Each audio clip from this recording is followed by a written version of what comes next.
Hello, and thank you for signing up to this free training. My name is Melanie Borowczyk, and I've been helping entrepreneurs and content creators with their websites, content marketing, and email newsletters since 2007. I get really excited when I can show people how to create new streams of revenue out of mediums and content they're already creating. And sometimes my clients ask me for advice, but teaching is not something I usually have the opportunity to do. So I'm really happy to be here sharing this information with you today. I'm assuming that since you're here, the idea of getting paid to publish a newsletter is exciting to you as well. My hope is that I can help you decide if this is a good fit for you and help you with some considerations if you want to pursue it further. So let's dive in. In this training, we're going to be covering finding a topic for your paid newsletter, your value proposition, content and format for your newsletter, choosing the right platform to use, pricing, where to find paid subscribers, and best practices and how to get started. A paid newsletter can help you achieve existing goals in your business. And two ways that you can think about this is what purpose can it serve your business and what recurring problem will it solve for your subscribers. So when we're thinking about our business, this could be serving as a way to get new leads, generate traffic to your website, build your authority as an expert, allow you to share a topic that you're passionate about. Just, give that some thought. And those are just examples. So if there's something else that, some other ideas that spark, go ahead and make a note of those. And what problem will it solve for your subscribers? Will this help your customers better use your products or other people's products? Maybe a way to learn more about a topic or a skill, inform them of the latest news in an industry, get exclusive insights in emerging markets. Just choose one purpose for you and one purpose for your audience, and that will make it easier to focus on what content to create. I mean, obviously, if you have something that, one or two things that would fit in there, you'll know whether you can finesse that or not, but I just wouldn't go overboard with too many directions. I want to make this easy to create and easy to deliver value. So is it a good fit for you though? If you're going to be offering a paid newsletter, you need to know that you can commit to providing the value that you promise on a regular basis and on the promised schedule. So you need to make sure that you have room in your schedule and the mental capacity to fulfill this commitment. You need to consider the publishing frequency and the length of the content that you're going to be creating, and consider how often your subscribers need the information that you're going to be providing. Will it be daily, weekly, monthly, or even quarterly? Some people publish quarterly reports, so this really depends on what problem you're solving and how often they need this information. And also how much would be overload, right? So do you have a support person who can help you get published? That's another important thing. It's not necessarily required, but if you feel like you need help, then, make sure that you have that or that you can find it easily. And then finding a topic. What resources does your current audience want right now? If the resources they're looking for can fit into a newsletter format and you can drip that out over time and on an ongoing basis, then that's great for you. Sometimes an idea will come from something that you struggle with, and other times you can ask your audience what they want to see. If you want to create a newsletter whose readers make a habit of opening your newsletter, then solving a recurring problem or providing recurring information for them, that's really going to help a lot. So the value proposition, I'm sure you're familiar with this, and this is a good thing to apply to, thinking about a paid newsletter as well, because it will help you gain clarity about what you want to create. And it gives your audience, helps them recognize if the topic interests them or not. So, that's the case whether you're focusing on whether you're wanting to entertain, educate, or inform. It should still always provide value to your audience. That's the main goal, providing value that is worth paying for. So here's an example of a value proposition from Brianna Graham. Her freelance flow newsletter. She says the freelance flow makes pursuing a creative career easier and more accessible. Monday through Thursday, we share freelance leads, job ops, and tips for building a freelance business. That's really a great example. So when you think about content and format, a few ideas that will help you start thinking, these are just examples. I recommend that you just get out a piece of paper or a notebook and just write down as many ideas as you can, no matter how silly they sound, and then narrow that down and, get some feedback, and you'll come up with a really good idea. And as you saw in that previous example, she gives 2 or 3 resources per newsletter. So if that fits and it's not overwhelmed, then go ahead and do that. But here are some examples. You might want to have provide an exclusive recipe or tutorial each week. Repurpose a large course into small bite-sized lessons over maybe a predefined amount of time. Extended podcast episodes that go deeper than the free version. Curate expert content or opportunities, or even news for that matter. Deliver daily inspirations or insights. Host recurring exclusive Q&As. That's a good one. You could answer people's questions. You could do that in a newsletter format, or in a video format, live sessions, whatever. Just that the end result would be delivered via email. You could also do behind the scenes content, what goes on in your office. How do you run your business? How do you, if you want to if you have a market where you want to serve people that are in the same industry as you. A great example of that is jewelry makers. They have 2 markets. A lot of times they teach people how to run a jewelry business or make a particular kind of jewelry, and then they also have the market of the people they sell their jewelry to. So that's an idea. And then you could do case studies or product reviews. Product reviews if you're serving a market that is into a lot of technical things like, materials, products, or even software. If they're really into software, that's something that you could review also. Now for choosing the right platform.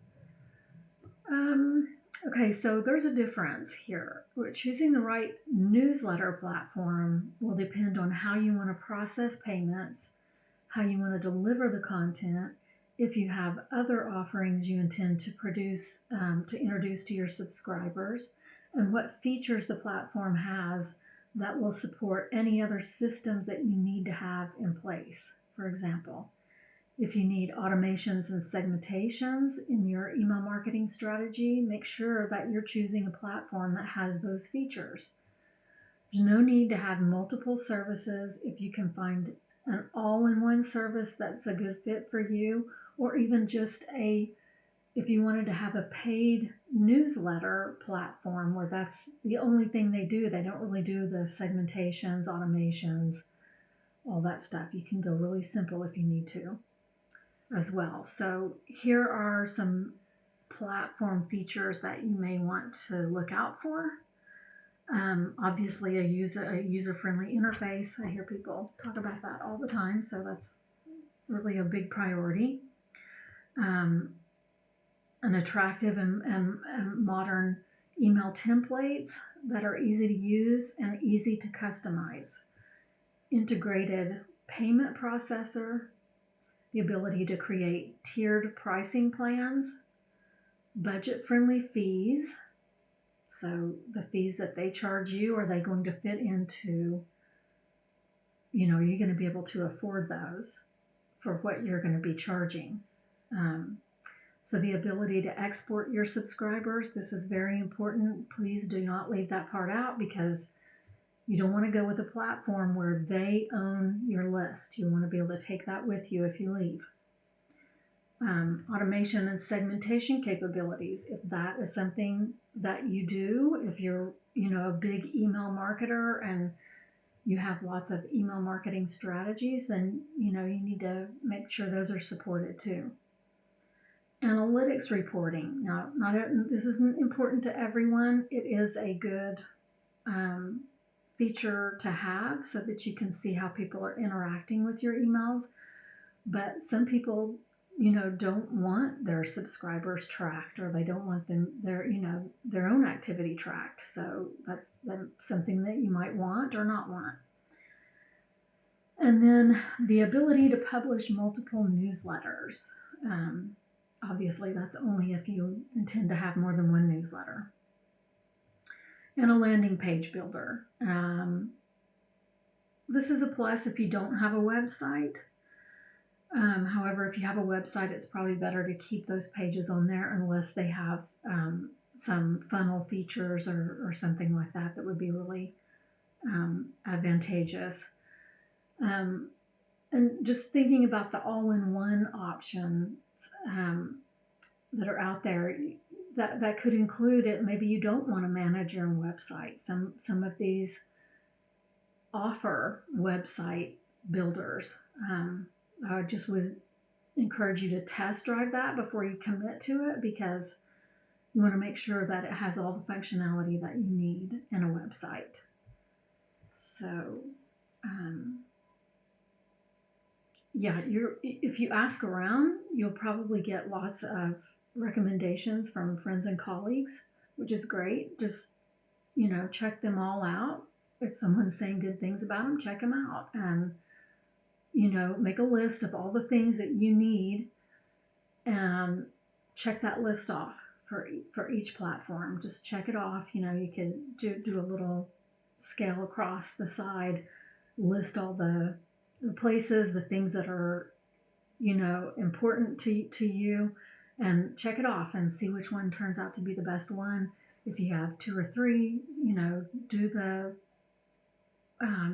free trials and give it a whirl before you commit to anything. These are the top 5. After my research, I looked at a lot of these, and this is just the ones that I felt like, from my opinion, that were a really good choices. So there's Substack, Ghost, Beehive, ConvertKit, and MailerLite. And right now I'm working on a comparison post where I'll go into why I like them. For paid, these are, paid newsletters. Some of this is only good for, ConvertKit and MailerLite are both email marketing and paid newsletters. But all 5 of these have features that are specifically for paid newsletters, meaning they have ways for you to accept payments and have landing pages, and some of them have the ability to set up a referral program for you, so that people can share your newsletter and get rewarded for that in some way. My article, though, it should be out in the next week or so, and I will definitely send you guys a follow-up, so that you can go and read it. Pricing for your newsletter offer. Okay, this is a big topic. Big topic, content. What are you going to create, and what are you going to publish, and how are you going to price it? Well, it's all big topics, but regardless, pricing seems to be a really big one. So rather than the base price, rather than to base the price solely on how much income you want each month, which, I understand why that is an allure, but you will want to have a better result, or you will have a better result if you consider other things, come up with your price, and then calculate how many subscribers you need to reach the income goal. Some things to consider when pricing are your audience and topic impact. Let's talk about that for a second. Generally, the greater your topic's impact on a person's life or business, the more you can charge. For example, career, business, and influence topics typically cost more than, say, personal essays or recipes. It's easier for readers to justify spending money on your newsletter when their investment will lead to more money, right? So subscribers might be able to expense business newsletters for their job, for example. And if adversely, if your subscribers are parents with children, and they don't work full-time jobs, say the mom doesn't work a full-time job, they're probably going to be more likely to be on a tight budget. So you really just need to think about your audience, what their needs are, and how you can meet those, and come to a term that's good for both of you. So goals for your paid newsletter. So I'll give you an example of that too. So what inspired you to create a paid newsletter? Was it an extra income stream, a way to qualify for leads for your services, or just a desire to share your thoughts and your musings with like-minded people? It's important that your price falls within a range that makes sense to you and your audience. So give some thought to what kind of experience you want to have with them. Having a higher price means you will likely have less subscribers. If it's going to be a small and engaged community with more hands-on interaction, then a higher price would be appropriate. Lower prices equals more readers. So if you're looking to have a larger audience with more impersonal connections, then charge a smaller fee if you think that that's appropriate. Other things to consider are how much other newsletter publishers are charging, and publishing frequency. This is probably the one I would put the least amount of weight on, is publishing frequency, because I feel like it's really more on the value.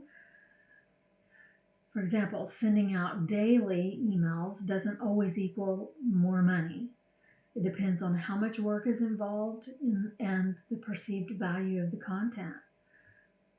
But first, I want to point out a few things that will factor into the pricing and potential size of your paid subscriber base. One is the conversion rate. According to ConvertKit, you can expect a 5 to 10% conversion rate from your free subscribers. If you know the conversion rate of your free email subscribers on average, then use that number instead. Always trust your own list history over what someone else tells you is the average. Okay.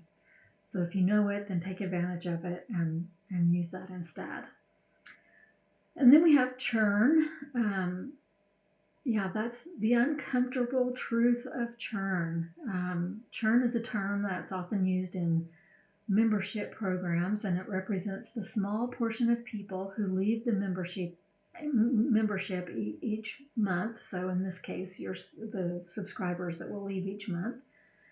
It is usually a small percent. ConvertKit tells us that a normal churn rate is about 4%. So if you don't have any guiding numbers, stats, then just go ahead and use these as a guide, and you'll start to see as you watch things over time, what your true conversion rate and churn rate is. So just as an example, if you have 250 paid subscribers, you can expect to lose, approximately 10% of those each month. If you do nothing to promote your newsletter for a few months, that can have a really big, it could have an impact on your income. So you'll want to be vigilant and have a plan for how you will promote your paid newsletter. You want to create a plan and track each place where you're promoting to see which source is converting best. And, you don't want to necessarily be promoting everywhere. So if you want to promote everywhere that you're active to begin with, then do that. But eventually when you start to see which ones are converting best, then you can stop using the outlets that bring you very little or no return, and then double down on the ones that are working. And then finally, the number of free subscribers. These free subscribers should be your first source of paid subscribers, so be sure that you're starting with a clean list, meaning don't count or send emails to bouncing subscribers. Also, consider removing very old subscribers that don't open your emails anymore.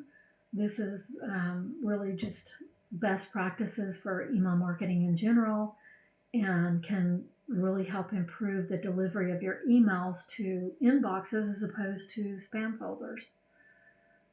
So yeah, you don't want your paid subscribers to have to look in their spam folder for your emails. That's not going to be good.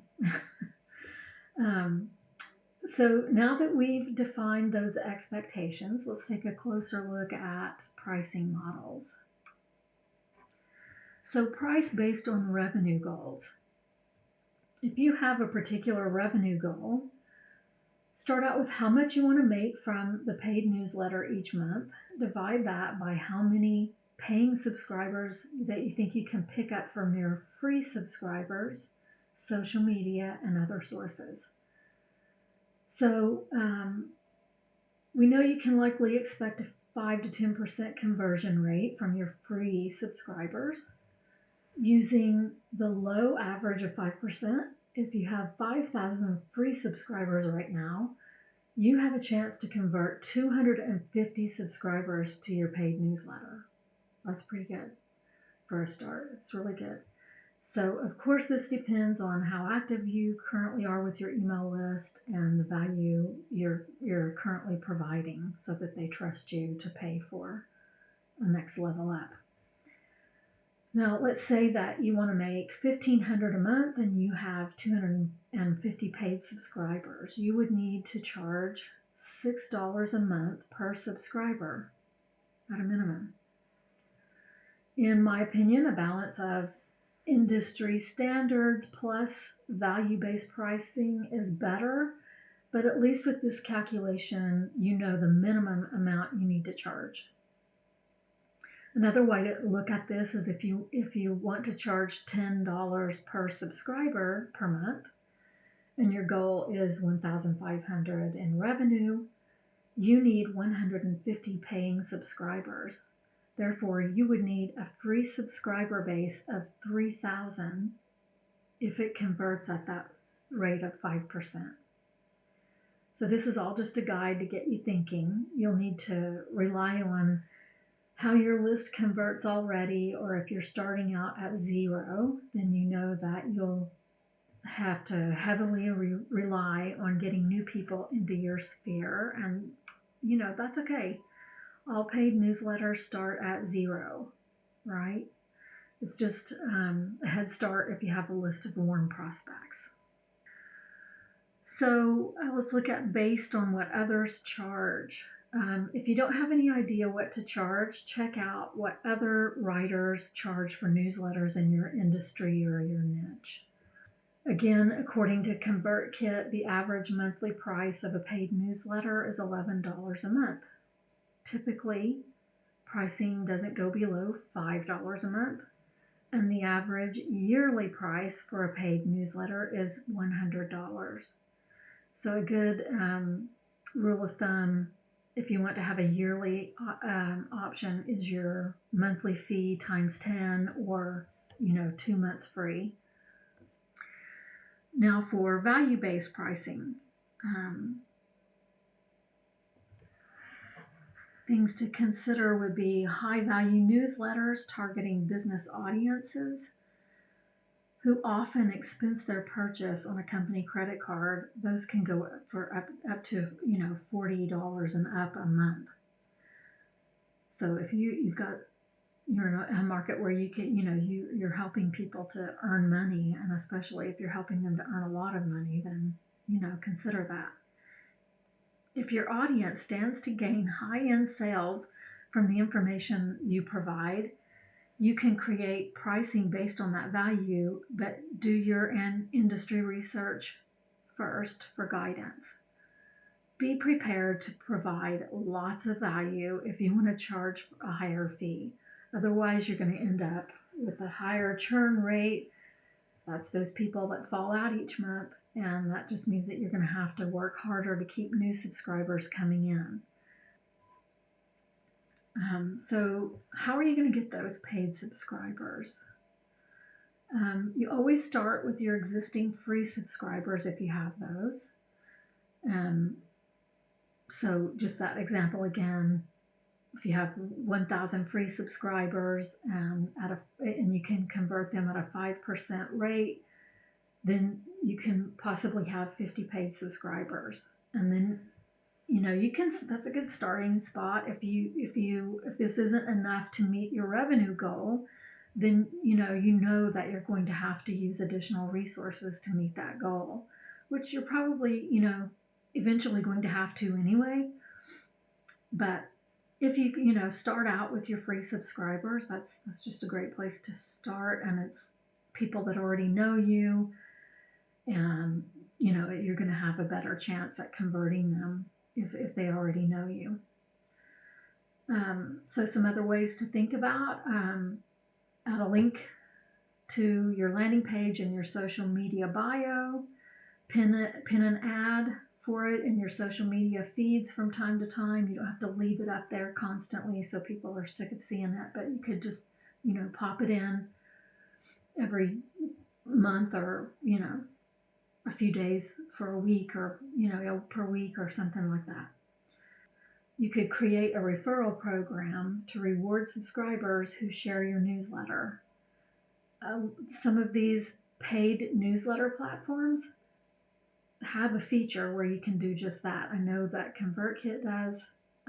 You have to check on the other ones, but it's a really cool thing. So you could secure podcast appearances to share it with a new relevant audience. Create an email sequence that promotes your paid newsletter. This would be something that you could draw people into your sequence based on other actions that they've taken, or if they're at the end of one sequence and you want to put them into this other sequence, then you can do it like that. But that even if you don't do this as an automation, it's something that you could use to promote your paid newsletter from time to time. So you could also join networks where you can share your offer and others agree to share it for you. So, get those partnerships that you have, or if you don't have them, then go out and look for them and help each other out. So let's talk about some best practices. You want to treat your newsletter as a product because that's what it is. It's a product. Be consistent. Don't miss an issue unless you have a really good reason and you tell your subscribers in advance. If you promise to send it every Tuesday, then do that. If you don't think you can do it every Tuesday consistently, then only offer it, fortnightly or monthly. Do what you can do, and don't promise more than you can manage.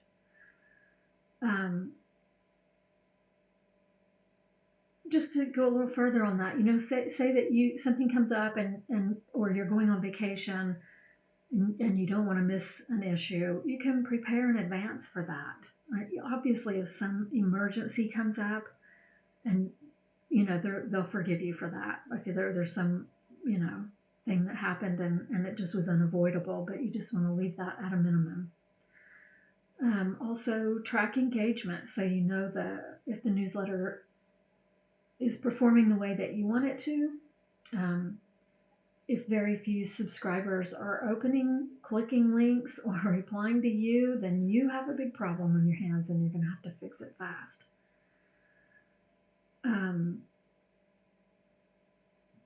One way to make sure that that's not, you're not having to fix things is to poll or survey your subscribers to get feedback on what topics are important to them, right?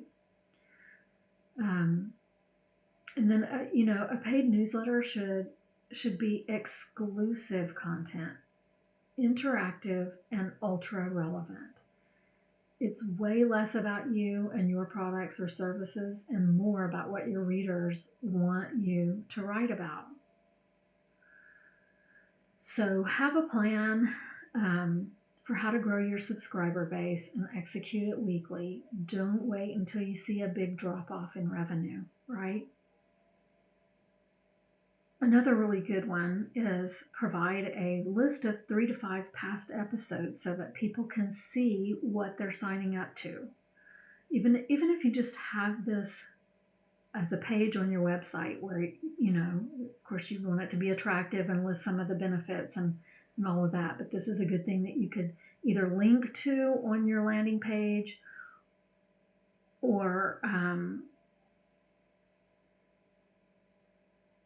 just put them directly into, links to them in your landing page, or a link to a page that has past episodes. Like, for example, your email marketing platform might have a feature where you can create a feed, and if you're lucky and you can limit it to 3 to 5 episodes, then great, use that and share it so that people can see an example.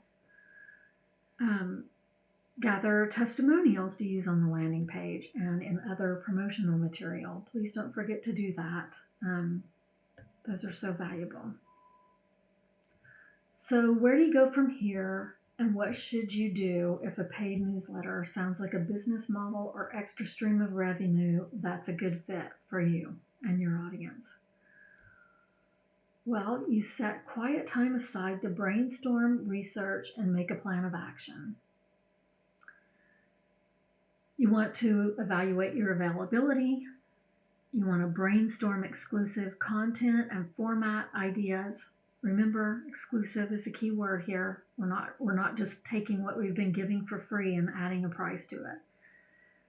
You want to research the competition. So go out there, look in your industry, do a search, try to find some paid newsletters. See what they're offering, see what they're charging, see what people are saying about it. Survey your existing subscribers and followers, even social media followers, for interest level in a paid newsletter and what they would like to see, what content, what would they like to get more information from you about. Shop the paid newsletter platforms for the best fit. Make a plan and start executing, and get help from experts when you need it. So that is it. We've come to the end of this training. And we've covered a lot together, and I hope that it's given you some insight into what it takes and what to think about if you are considering publishing a paid newsletter. So we looked at finding a topic, drafting a simple value proposition, content and format, choosing the right platform to use, pricing, where to find paid subscribers, best practices, and how to get started. So this is a topic that I'll be continuing to cover in a short email series as a follow-up to this training, so please stay tuned for that if you're interested. If you have any questions, please drop those into the comments section below and I will be happy to respond. Thank you so much for sharing this time with me. I love this topic and I hope you're inspired to take action on it. It's a really great main revenue stream or extra revenue stream. I think it's a really good opportunity. So be well, and until next time, cheers.